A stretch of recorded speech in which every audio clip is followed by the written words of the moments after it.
O secretário de Estado dos Estados Unidos, Marco Rubio, disse que a guerra entre Rússia e Ucrânia é nada mais nem menos do que um proxy, ou seja, a guerra na Ucrânia é uma guerra entre Rússia e Estados Unidos, que ocorre em território da Ucrânia. Segundo Marco Rubio, que é secretário de Estado dos Estados Unidos, é um sério candidato a presidente dos Estados Unidos nas próximas eleições. Simplesmente, os críticos vão dizer que se trata de uma propaganda da Rússia, as palavras do Marco Rubio. Mas, apesar da crítica que se faz ao Marco Rubio, o fato é que estamos diante de uma autoridade importante dos Estados Unidos dizendo que a guerra é de fato entre Estados Unidos e também a Rússia. E o território da Ucrânia simplesmente seria, conforme nós analisamos nas questões da geopolítica, um algodão entre cristais. Em outras palavras, nós temos a tentativa de avanço de influência da Rússia e a tentativa de influência dos Estados Unidos, e no meio do caminho nós temos a Europa e, no caso ali, a guerra travada no território da Ucrânia. Você concorda com a posição do Marco Rubio? Escreva aqui nos comentários. Hoje é dia 6 de março de 2025. Nós temos uma série de temas a abordarmos aqui, como o caso aí da declaração do secretário de Estado, que é uma espécie de ministro de Relações Exteriores nos Estados Unidos, o Marco Rubio, atual secretário de Estado dos Estados Unidos. Tudo bem? Então, antes de avançar, eu peço ainda a você que curta e também divulgue o nosso conteúdo, claro, se o nosso conteúdo ajuda você a compreender as questões da geopolítica. E mais, se você quer aprofundar o conhecimento em geopolítica e sair do mundo da superficialidade, conheça o nosso e-book, um material feito para você aprender a aprofundar o seu conhecimento na geopolítica. Dê uma olhada e adquira o nosso material, o link está na descrição do nosso vídeo. Pessoal, então nós temos aqui uma série de temas a abordarmos, conforme nós mencionamos, e um deles envolve a questão do fronte de guerra. Nós fizemos uma análise ontem aqui de maneira mais detalhada a respeito do avanço, eventualmente, que a Ucrânia busca promover no fronte de guerra, no Donbass, em especial na região de Pokrovsk. E hoje, eventualmente, nós temos uma contraofensiva da Ucrânia localizada também na região de Donetsk, mas mais precisamente na região de Pokrovsk. Pokrovsk é um importante hub. Nós temos que tal cidade tem uma importância geoestratégica gigante no fronte de guerra e também para a defesa ucraniana. Então, a Ucrânia tem feito ali tentativas de retomada de territórios no contexto do Donbass, em especial em Donetsk. Nós temos um fronte muito dinâmico nos últimos dias. É claro que há muitos confrontos e avanços pequenos russos, conforme nós analisamos. Porém, nós vimos também há alguns dias justamente o avanço que a Ucrânia conseguiu fazer na região de Toretsk. Quanto a Pokrovsk, a Rússia não entrou na região de Pokrovsk ainda, mas sim luta nas regiões periféricas da região de Pokrovsk e, portanto, a Ucrânia tem segurado eventualmente aí a tentativa russa de avançar nesta região de Pokrovsk, conforme vou observar aqui no mapa com vocês, tá bom? Então, observemos aqui que temos o mapa de Donetsk, justamente aumentando aqui para que nós observemos em maior detalhe, e a região de Pokrovsk tem uma importância fundamental e estratégica. Nós falamos sobre esta importante região algumas vezes aqui no nosso canal, tudo bem? E mais uma vez trazendo essa discussão aqui com vocês. A importância geoestratégica de Donetsk e, em especial, aí a importância geoestratégica desta cidade, a cidade de Pokrovsk. Então, a partir de Pokrovsk, por onde chega boa parte da ajuda aí de outras regiões para a Ucrânia, em tentar repelir o avanço russo na região de Donetsk, tudo bem? Então, boa parte da resistência ucraniana se dá a partir de Donetsk, em especial nesta região que eu destaco na cor em vermelha, esta região de Pokrovsk. Isto é, se a Rússia consegue avançar para esta região, ela terá uma avenida, em boa medida, para avançar na direção aqui de Dnipro e também avançar na região de Kharkiv a partir da conquista de uma rodovia importante que atravessa esta região onde faço essa seta aqui, tá certo? E, por sua vez, esta localidade é simplesmente fundamental e importante para a Ucrânia e eventual defesa da Ucrânia em todo o contexto da guerra, conforme nós sabemos, tudo bem? Quando olhamos para a realidade geopolítica e territorial de Pokrovsk, a gente tem, melhor dizendo, de Toretsk, não é? São duas regiões que estamos tratando aqui.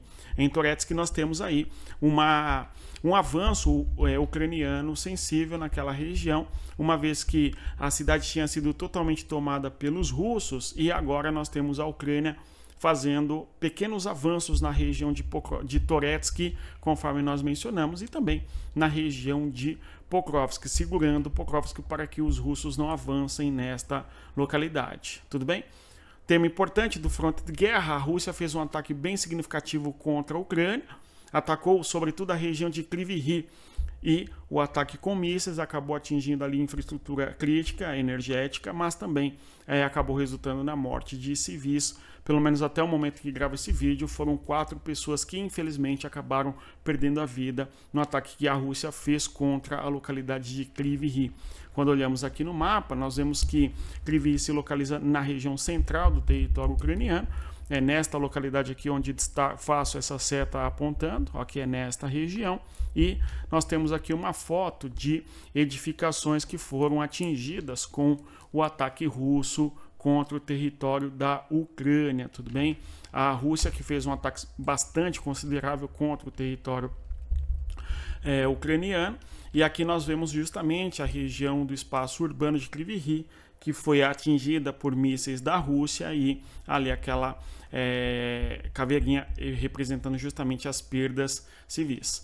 Aqui é o mapa mostrando justamente a região de Toretsk, tudo bem? Para a realidade do dia de hoje, a realidade do dia 6 de março de 2025. Nós temos a região de Toretsk aqui, que foi conquistada totalmente pela Rússia, e a Rússia havia avançado, inclusive, nesta região aqui, ó.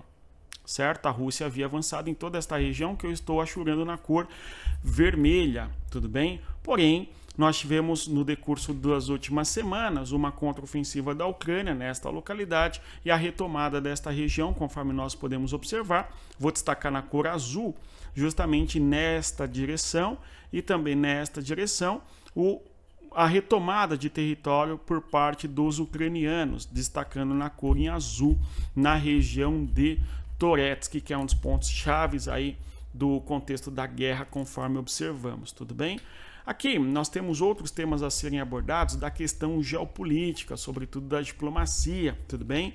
A posição do Marco Rubio, conforme nós mencionamos no início do vídeo, dizendo que a guerra na Ucrânia é uma guerra por procuração dos Estados Unidos, tudo bem? Deixando muitas dúvidas a respeito do que realmente os Estados Unidos querem com a sua posição em relação à Ucrânia, tudo bem? Simplesmente se a guerra entre Estados Unidos e Rússia ocorre na Ucrânia, à medida que o Trump se aproxima da Rússia, ele quer simplesmente acabar com a guerra diretamente com a Rússia para que a Rússia fique com os territórios conquistados? Será que é esta a real mensagem que o Marco Rubio está trazendo para nós com tal informação, com tal afirmação, tá certo? Não dá para saber exatamente, ou é simplesmente propaganda russa, conforme alguns dizem, tá? Enfim, agora, o que tem chamado muita atenção é a postura do Macron. Macron é o presidente francês que nós conhecemos, por quem nós temos pouca simpatia, pelo menos aqui no nosso canal, certo? O Emmanuel Macron representa uma série de questões que, aliás, o Trump foi eleito para, de certa maneira, se opor à perspectiva woke em boa medida, né?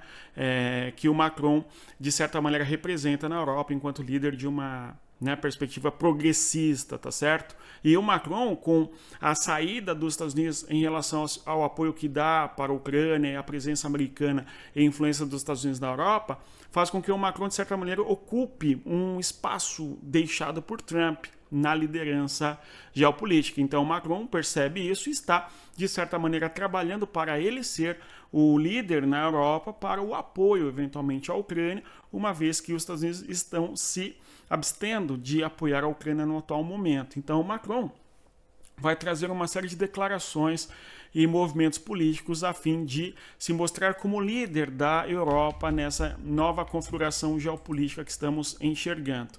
Vejam só, assim que o Trump ligou para o Putin, nós vimos o Macron visitando o Trump, tá? Quando houve aquela reunião entre os líderes dos Estados Unidos e também da Rússia na cidade de Riad, a Arábia Saudita, o Macron convocou uma cúpula na Europa justamente para discutir o papel da Europa diante do novo cenário geopolítico e também diante da guerra e tal. E agora nós temos o Macron fazendo declarações envolvendo a questão nuclear.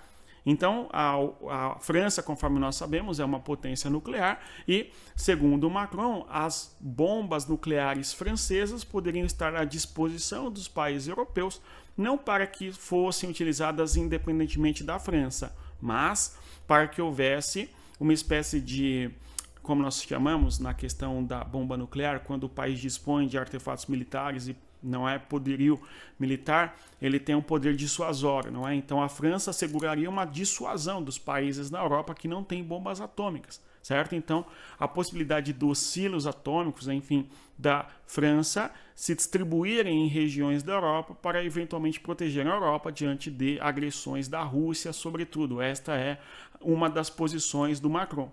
É claro que diante desta posição, o Macron está buscando ser uma liderança na Europa, conforme nós mencionamos, e claro, provoca a reação de Moscou. Tanto é que nós tivemos o Lavrov já dizendo que esta ação do Macron é uma provocação que a Rússia não aceitará, enfim. Tudo bem? Vão dizer que é mais uma linha vermelha de Moscou e coisa do gênero. Mas o fato é que as ações do Macron visam colocar a França num centro de um tabuleiro geopolítico na Europa que se vê abandonada pelos Estados Unidos e, portanto, se vê com a necessidade de investir mais na questão militar, conforme nós já até vimos a União Europeia lançando ali um programa de rearmamento da Europa, em especial dos países membros da União Europeia, tá certo? Agora, outra coisa que aconteceu também foi, além dos Estados Unidos não mais fornecer armamentos para a Ucrânia, nós falamos sobre isso, inclusive boa parte dos armamentos que estavam na Polônia, tá, dos Estados Unidos que iriam para a Ucrânia já foram cancelados o seu transporte, o seu trânsito da Polônia para a Ucrânia, justamente por conta das ações do Trump, conforme nós mencionamos aqui. Nós temos também os Estados Unidos não mais compartilhando informações de inteligências, tá certo? Que coletam aí pelos meios de inteligência mundo afora para a Ucrânia, o que dificulta sem dúvida, e muitos entendem que há uma cegueira agora por parte da Ucrânia diante da guerra, porque não tem acesso a informações importantes, tá certo? Então a França aparece como alguém que pretende assegurar as informações importantes para a Ucrânia, tudo bem? Então, duas coisas pelo menos a gente vê a França buscando ser líder dessa Europa nesse novo cenário. Uma das coisas é a França fornecer inteligência para a Ucrânia e a França liderar uma tentativa de rearmamento da Europa e, claro, disponibilizando o artefato nuclear da França para países europeus que se sintam eventualmente ameaçados pela Rússia. Então, o Macron está mexendo no tabuleiro político ali da Europa a fim de angariar um espaço ao sol, digamos, tá? Outra coisa importante, os Estados Unidos cortam o sistema do HIMARS. HIMARS é um importante sistema de defesa antiaéreo, que é fundamental para a defesa no território da Ucrânia, tá certo? E eventualmente esse sistema funciona com mapeamento dos Estados Unidos. Quando os Estados Unidos cortam acesso aos mapeamentos e ao sistema de ação do HIMARS, nós temos simplesmente a Ucrânia não podendo mais utilizar esse artefato militar disponibilizado pelos Estados Unidos, o que certamente dificulta muito a realidade militar da Ucrânia para os próximos dias. Vamos acompanhar como vai se desdobrar aqui este cenário de necessidade de defesa antiaérea da Ucrânia. Nós temos, inclusive, o ataque que a Rússia fez contra a Ucrânia muito tenso, muito pesado, atingindo, conforme nós vimos, a região de Kryvyi Rih com mísseis, levando, inclusive, a perdas de vidas civis, tá certo? Então, muda bastante a capacidade de defesa da Ucrânia se ela não dispõe aí desses armamentos, no caso aí o sistema de defesa do HIMARS, tá certo? Outra coisa importante, a questão do Trump correndo pelas beiradas a fim de trair Zelensky. Vejam só, uma comitiva de altos funcionários do Trump em diálogo com candidatos presidenciáveis eventuais na Ucrânia. É o caso de pessoas da cúpula do governo Trump em conversas com o Poroshenko, que é o ex-presidente da Ucrânia, que é, de certa maneira, uma oposição ao Zelensky. Inclusive, o Zelensky vence as eleições de 2019 contra o Poroshenko. E também conversas com Yulia, também, que é uma ex-candidata à presidência, que participou do pleito eleitoral lá em 2014 no território ucraniano, desencadeando uma série de crises na Ucrânia naquele contexto, certo? Então, duas lideranças que já foram candidatas à presidência, um deles chegou a ser presidente, foi o caso de Poroshenko, sendo consultados por comitiva do Trump, a fim de que eles discutam a possibilidade de eleições no território da Ucrânia, tudo bem?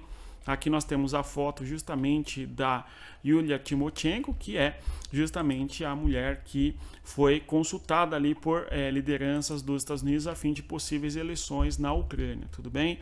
Agora, nós tivemos que o Reino Unido fez uma pesquisa junto à população da Ucrânia entre os dias 25 e 27 de fevereiro, segundo o Instituto de Pesquisas do Reino Unido, consultando ali milhares de ucranianos a fim de diversos temas e perguntas a respeito de qual que é o eventual apoio que o Zelensky tem no território da Ucrânia. Vamos observar aqui então alguns dados dessa pesquisa feita junto à população ucraniana.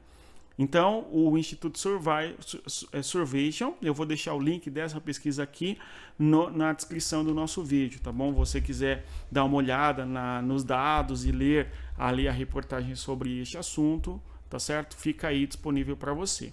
Vejam só, então, intenção de voto presidencial. A gente vê que o Zelensky obtém aí 44%, segundo aí esta pesquisa, tá certo? Então, o Zelensky estaria muito à frente dos demais, tá certo? Muito à frente dos demais possíveis candidatos à presidência no território da Ucrânia, tá?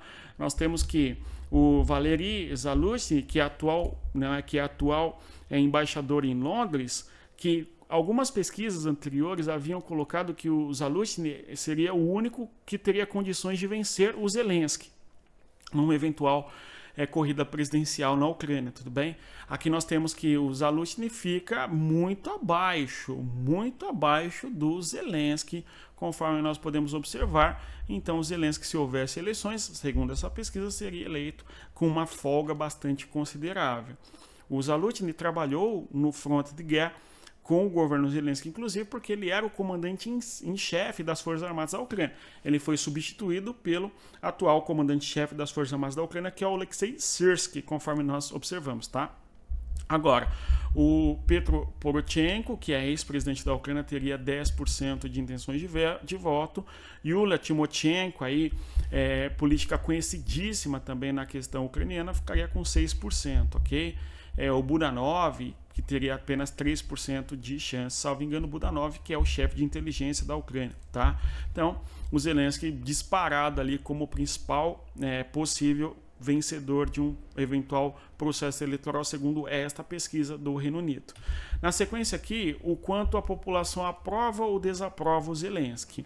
E nesse quesito, o Zelensky, de certa maneira, acaba ficando abaixo da aprovação que a população na Ucrânia tem em relação a Zaluzhny, ok? Então, o Zelensky tem uma aprovação de 30%, conforme nós podemos observar aqui, né? E, eventualmente, o Zaluzhny tem uma aprovação de 34%, tudo bem? Então, um pouco superior. Agora, alguma aprovação, o Zelensky teria 22%, então com 30 e 22, o Zelensky tem mais da metade de aprovação, tá certo?